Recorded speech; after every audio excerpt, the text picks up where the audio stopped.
오늘의 말씀은 요엘 2장 23절에서 26절입니다. 시온의 자녀들아, 너희는 너희 하나님 여호와로 말미암아 기뻐하며 즐거워할지어다. 그가 너희를 위하여 비를 내리시되 이른 비를 너희에게 적당하게 주시리니 이른 비와 늦은 비가 예전과 같을 것이라. 마당에는 밀이 가득하고 독에는 새 포도주와 기름이 넘치리로다.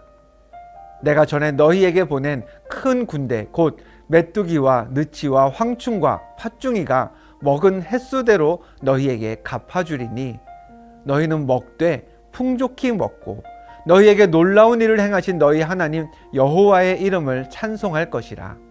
내 백성이 영원히 수치를 당하지 아니하리로다. 항상 시끄러운 마을이 있었습니다.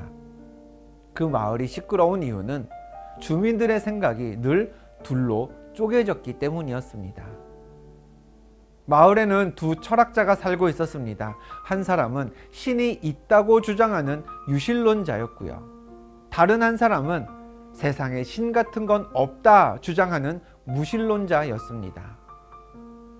하루는 동네 사람들이 토론회를 열었습니다. 서로 반대되는 주장을 피는 두 철학자를 불러다가 한 명씩 자기 생각을 펼치게 해서 유신론이든 무신론이든 동네를 하나로 통일하기 위해서였습니다. 그 목적대로 어느 날 오후 집회가 열렸습니다. 두 철학자의 언변이 모두 기가 막혀서요. 사람들은 종잡을 수가 없었습니다.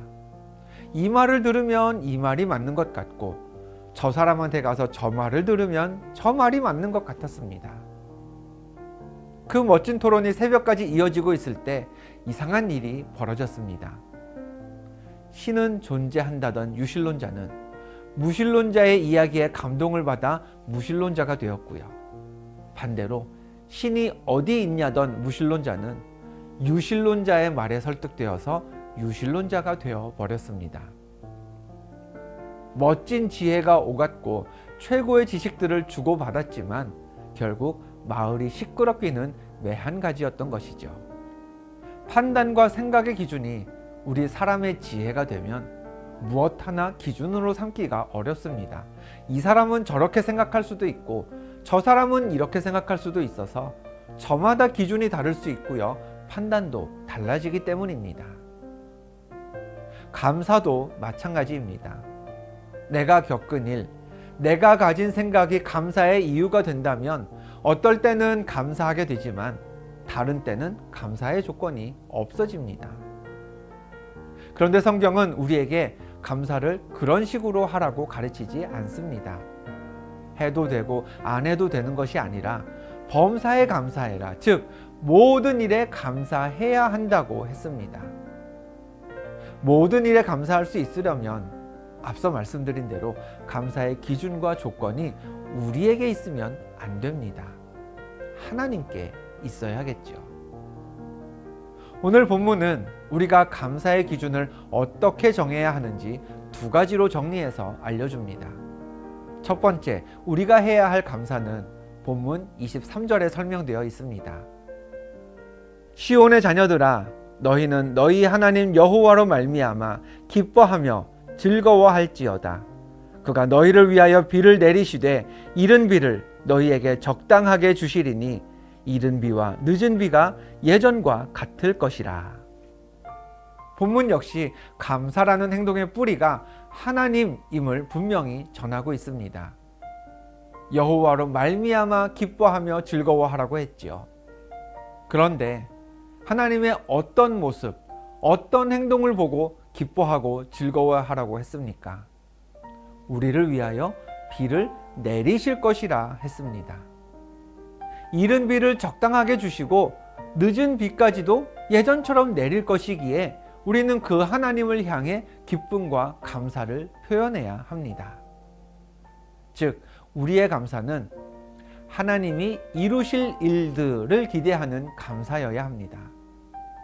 하나님이 이미 행하셨고 내 삶에 이루신 과거의 일이 아니라 앞으로 나를 위해 내리실 비를 놓고 이제부터 나에게 부어주실 이른 비와 늦은 비를 놓고 우리는 미리 감사할 수 있어야 하는 겁니다.